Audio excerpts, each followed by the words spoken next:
Bun găsit tuturor! Astăzi vom face împreună un exercițiu de recunoștință. În perioada care s-a scurs de la începutul anului până în prezent, am avut parte de momente tensionate, marcate de anxietate, frică și nesiguranță. Acest context exterior ne-a amintit poate mai mult ca oricând să ne îndreptăm atenția în interior și să căutăm acolo înțelepciunea, răbdarea, bunătatea, puterea și curajul. Exercițiul de astăzi este unul de mulțumire și recunoștință pentru tot ce avem și tot ce ne înconjoară, pentru existența însăși. Vom face împreună 108 plecăciuni, fiecare plecăciune în parte reprezintă un nou motiv de bucurie și recunoștință.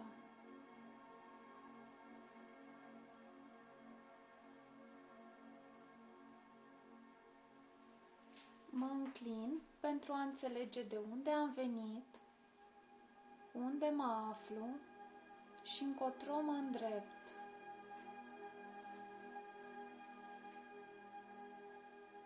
Mă înclin pentru părinții mei care mi-au dat naștere.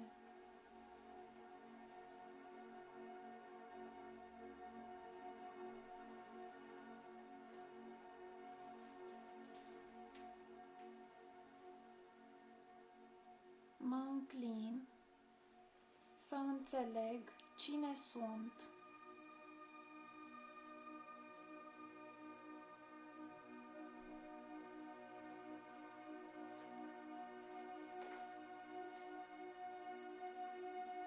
Mă înclin să găsesc adevăratul meu eu.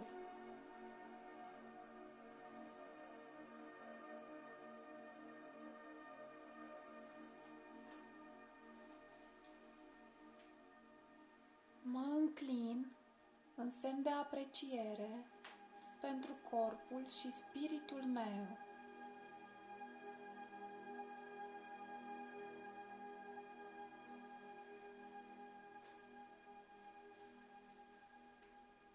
Mă înclin pentru bunăstarea corpului și spiritului meu.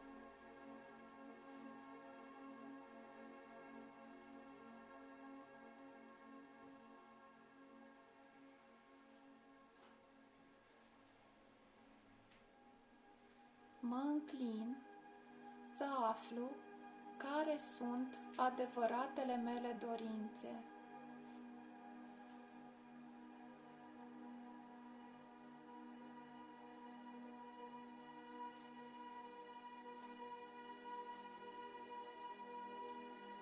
Mă înclin să mă regăsesc și să învăț să mă controlez.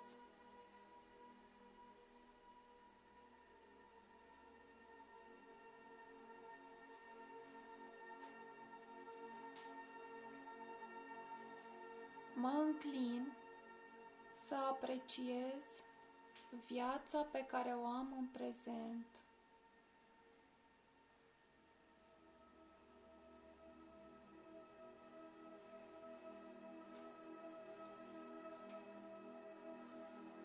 Mă înclin să mulțumesc pentru că trăiesc.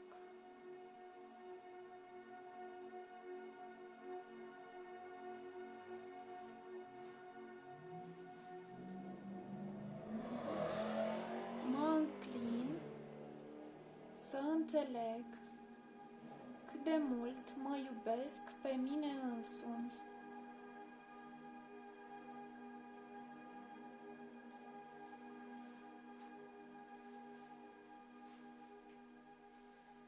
Mă înclin să reușesc să-mi iubesc mereu familia.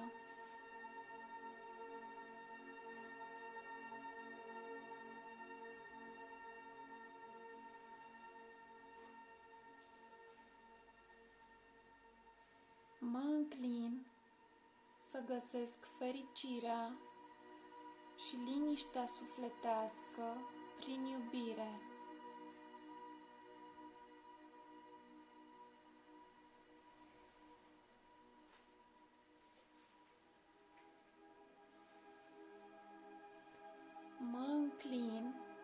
să caut fericirea doar prin iubire.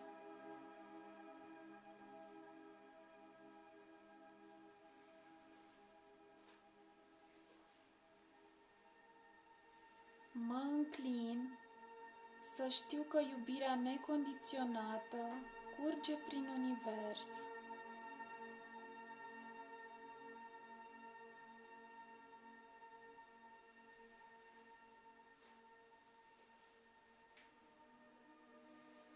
Mă înclin către profesorul care mi-a arătat calea cea bună.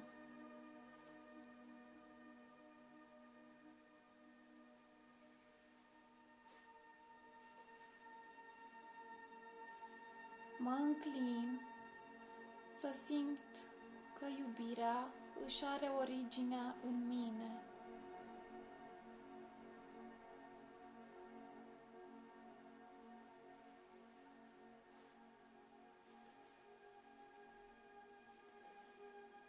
Mă înclin să înțeleg că lecțiile profesorilor mei sunt în interiorul meu.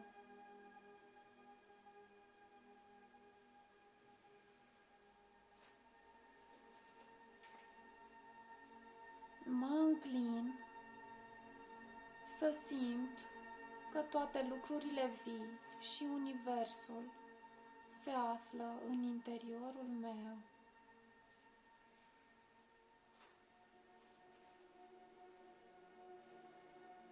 Mă înclin să-mi amintesc că strămoșii mei există în interiorul meu.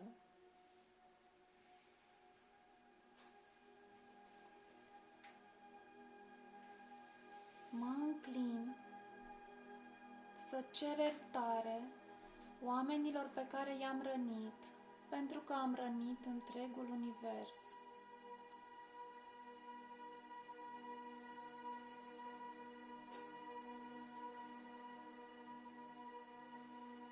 Mă înclin să am grijă de mine și să nu fac lucruri rele.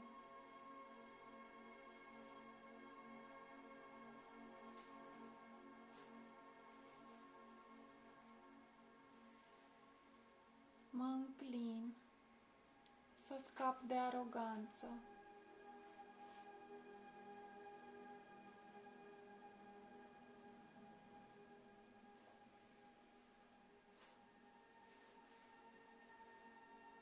Mă înclin să scap de falsa smerenie.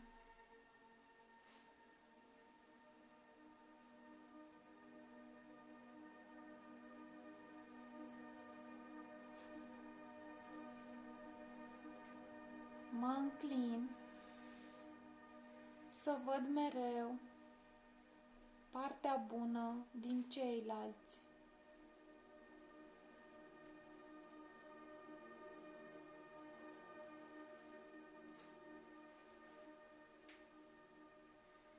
Mă înclin să păstrez secretele celorlalți.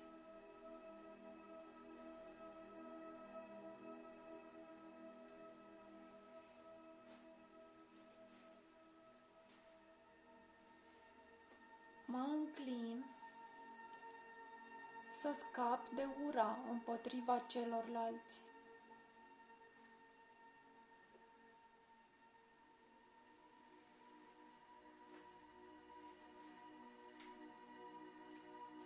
Mă înclin să scap de mânia împotriva celorlalți.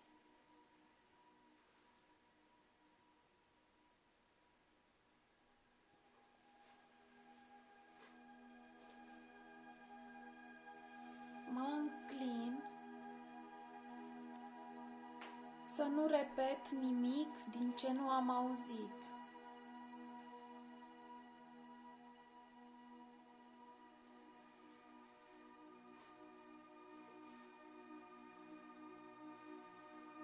Mă înclin să nu repet nimic din ceea ce nu am văzut.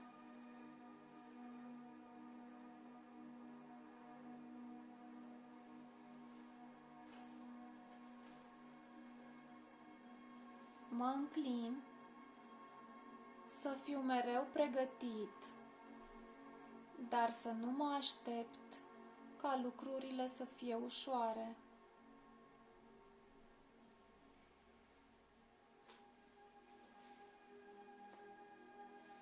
Mă înclin să nu mă aștept la supunere din partea celorlalți.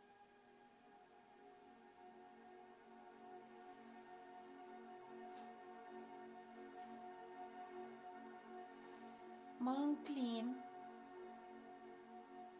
să nu mă aștept la dificultăți în viața mea.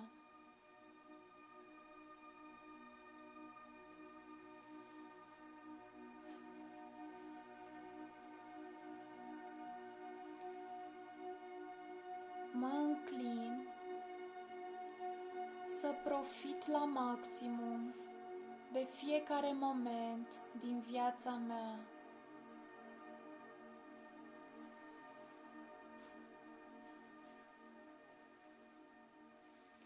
Mă înclin să trăiesc o viață corectă și onestă.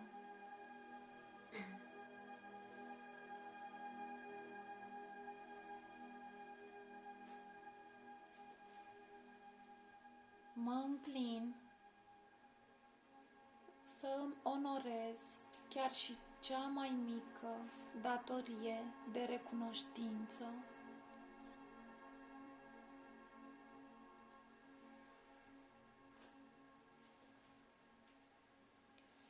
Mă înclin să nu-mi pun propriile nevoi peste nevoile altora.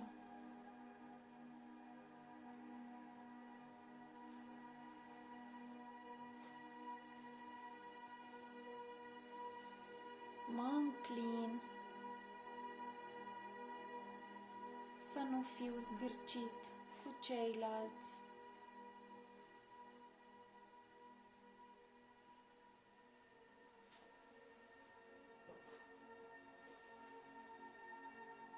Mă înclin să nu fac rău altora pentru a merge mai departe.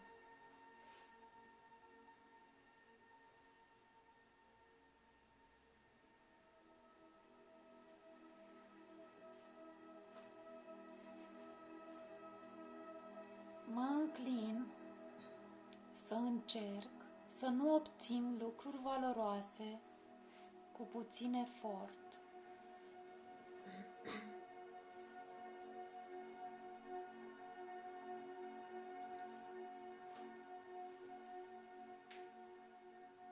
Mă înclin să am puterea de a-mi controla dorințele.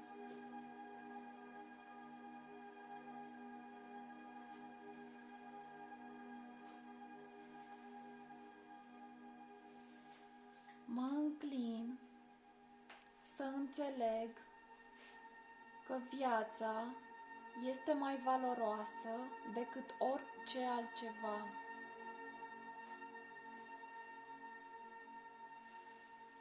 Mă înclin să știu că suferința provine dintr-o minte atașată.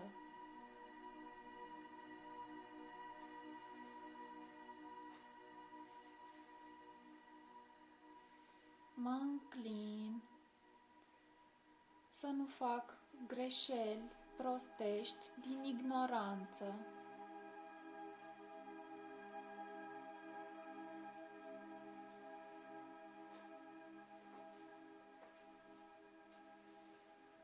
Mă înclin să obțin înțelepciune profundă.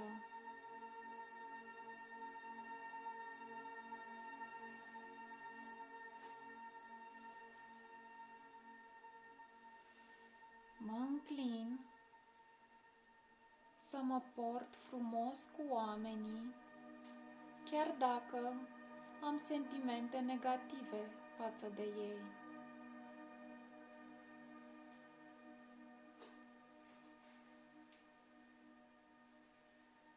Mă înclin să nu mă agăț de cei puternici pentru a-i răni pe cei mai slabi decât mine.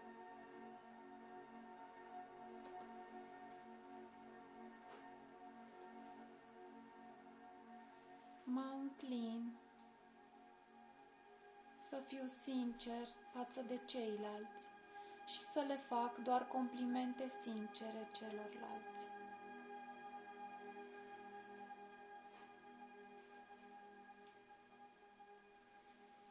Mă înclin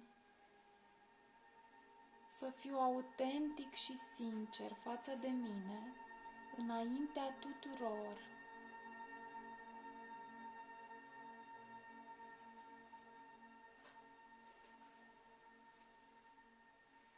Mă înclin să știu că fericirea, nefericirea și dorința sunt în mintea mea.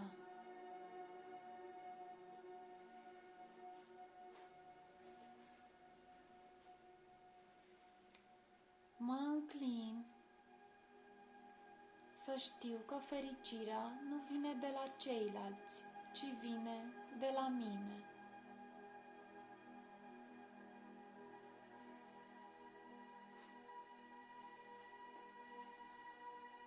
Mă înclin să realizez valoarea de a trăi o viață liniștită și pașnică.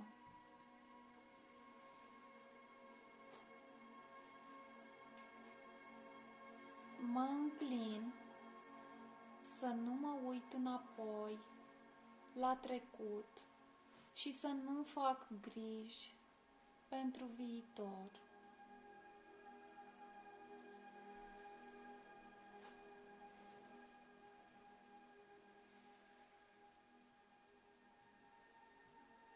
Mă înclin să dețin bunuri materiale, dar să nu fiu controlat de ele.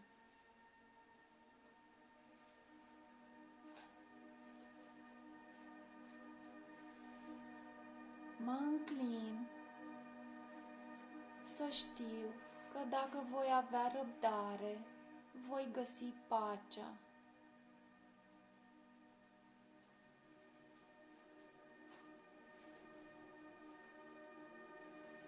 Mă înclin să știu că mintea care înțelege și regretă răul făcut este cea mai bună minte.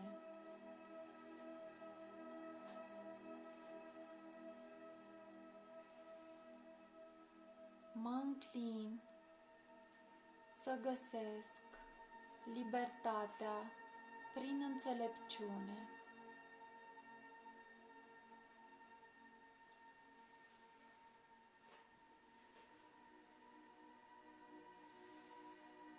Mă înclin să-mi controlez mintea și să nu mă las controlat de ea.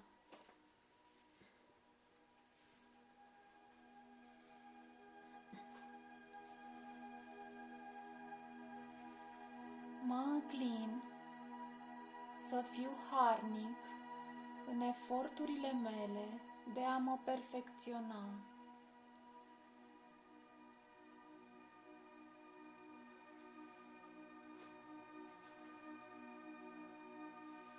Mă înclin să fiu recunoscător pentru momentele grele pe care le-am avut, pentru că ele m-au făcut mai puternic.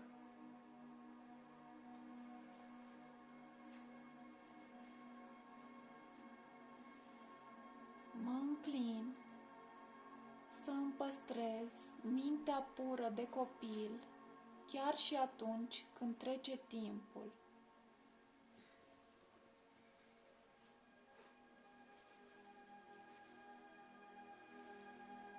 Mă înclin să mă pot ruga mereu cu recunoștință pentru tot.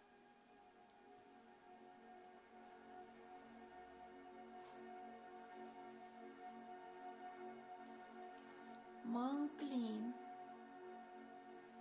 să mă pot regăsi în tăcere.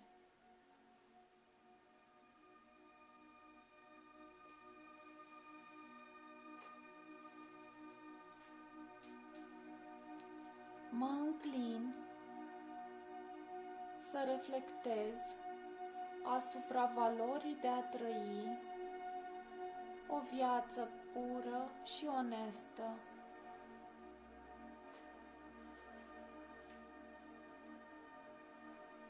Mă înclin pentru oamenii care lucrează în condiții grele.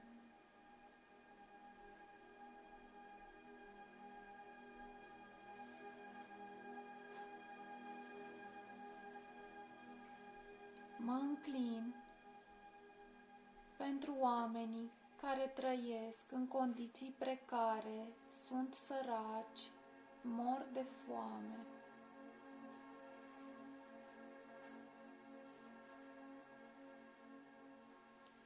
Mă înclin pentru oamenii care muncesc pentru a-mi oferi mie hrană sănătoasă.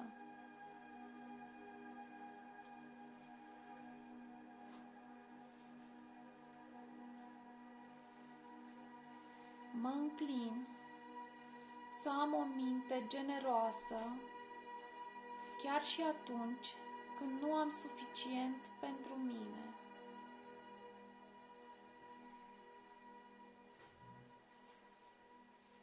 Mă înclin pentru viețile prețioase ale copiilor mei pe care i-am adus pe lume.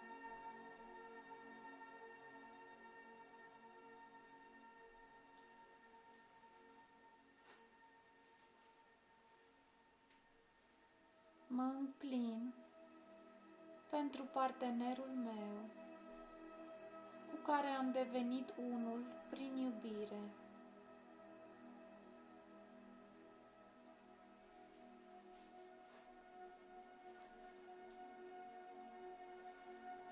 Mă înclin în fața tuturor persoanelor cu dizabilități.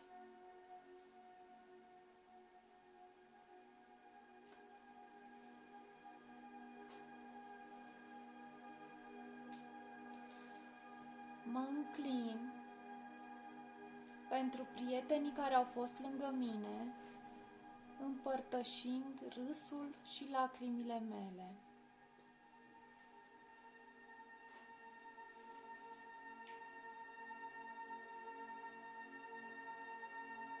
Mă înclin pentru cumpătare, chiar și atunci când am suficient de risipit.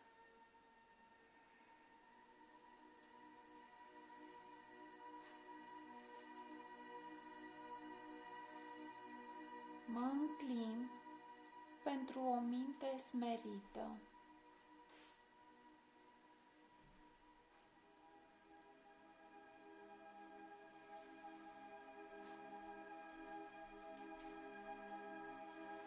Mă înclin pentru a putea să-i pun mereu pe alții pe primul loc.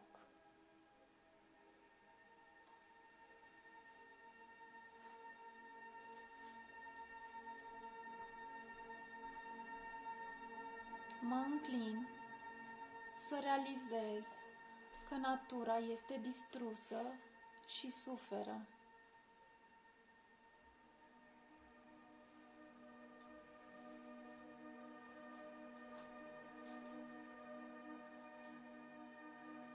Mă înclin să realizez că toate viețile sunt interconectate.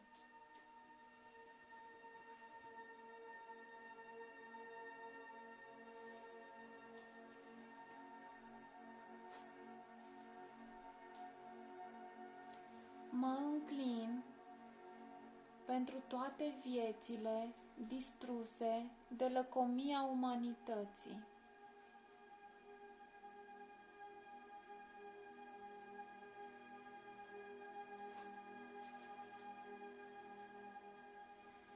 Mă înclin pentru toate ecosistemele care se recuperează după ce au fost rănite de umanitate.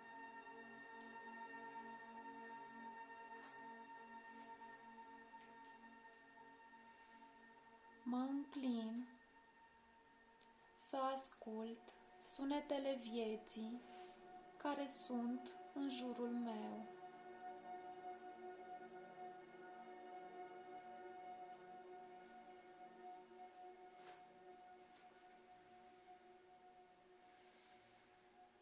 Mă înclin să realizez că viața mea este de fapt mișcarea sufletului meu.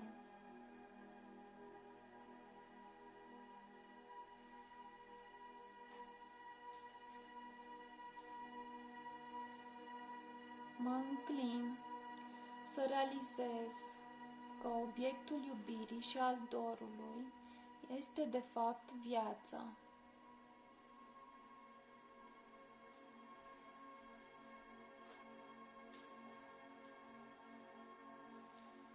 Mă înclin să simt cum sufletul meu se purifică când aud sunetul unui izvor curat și limpede.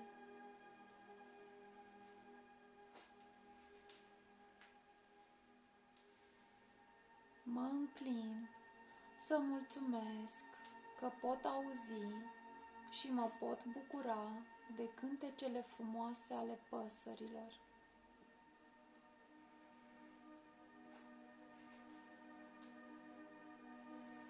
Mă înclin că sunt înviorat de senzația de adiere rece a vântului.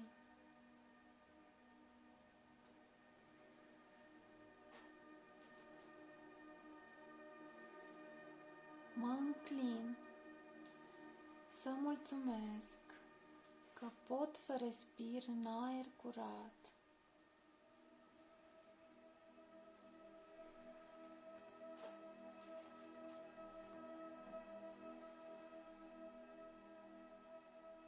Mă înclin să mulțumesc pentru că pot vedea frumusețea florilor sălbatice care sunt întotdeauna prezente.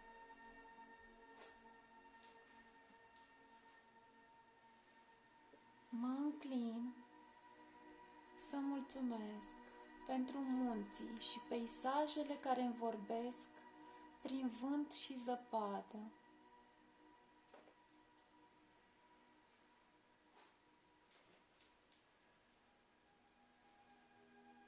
Mă înclin către pământ care hrănește toate ființele vii.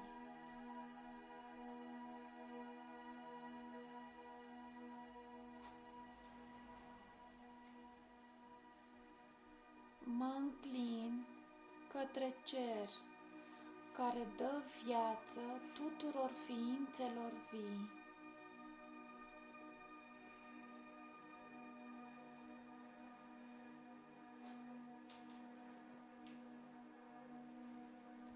Mă înclin pentru propria mea pace.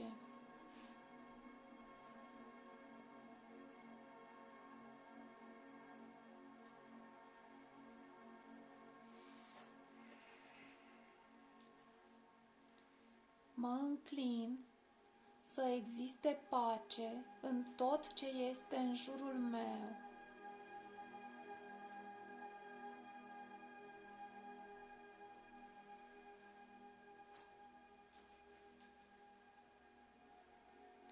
Mă înclin pentru pacea aproapelui meu.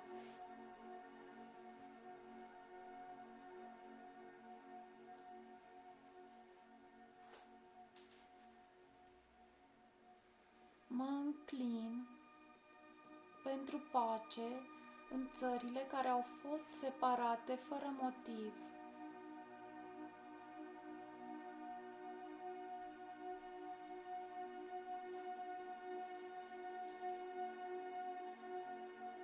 Mă înclin pentru pace între țările care se ceartă din motive politice.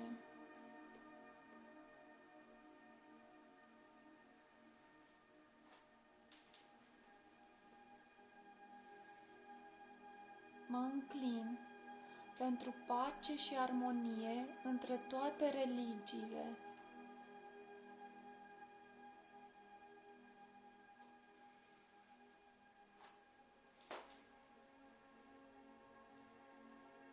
Mă înclin să existe pace în toate lucrurile moarte și vii.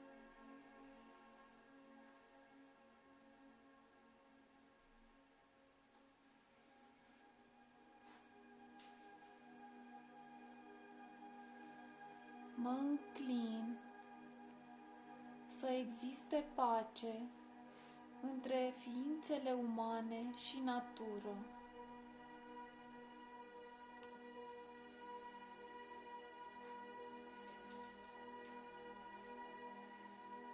Mă înclin pentru o minte luminată și pașnică.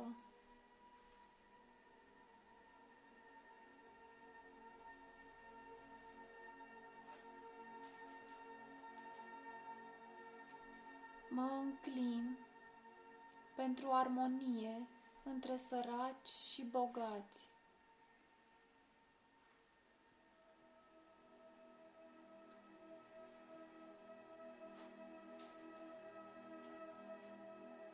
Mă înclin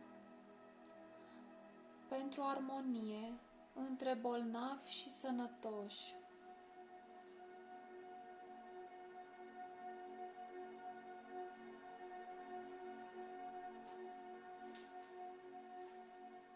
Mă înclin pentru armonie între cei care au învățat și cei care nu au făcut-o.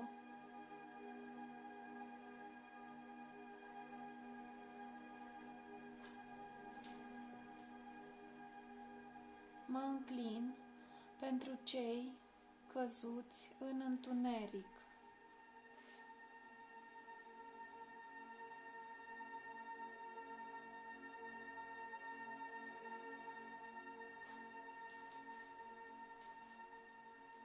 Mă înclin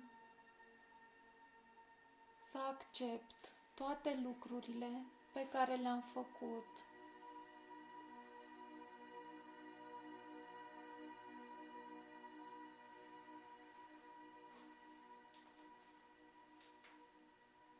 Mă înclin să fiu recunoscător pentru toți oamenii care mă iubesc și au grijă de mine.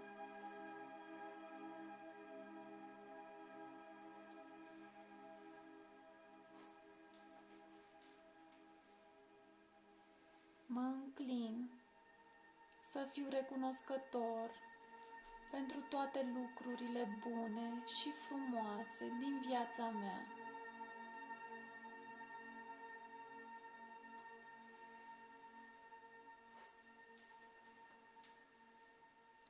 Mă înclin să fiu recunoscător pentru viața mea și să reflectez asupra vieților care urmează să vină.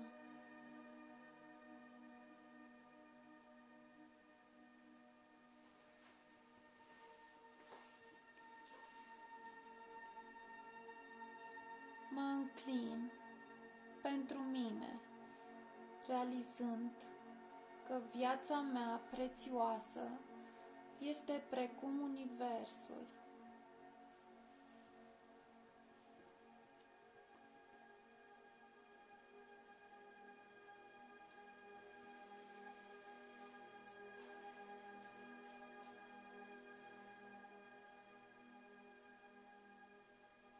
Vă mulțumim cu recunoștință pentru participare. Haideți să simțim în fiecare clipă ce dar prețios este viața, cât de conectați suntem cu toate ființele de pe această planetă. Doar gândurile și acțiunile noastre creează fericirea și bunăstarea pe care o trăim. Vă dorim un sfârșit de săptămână în pace și armonie.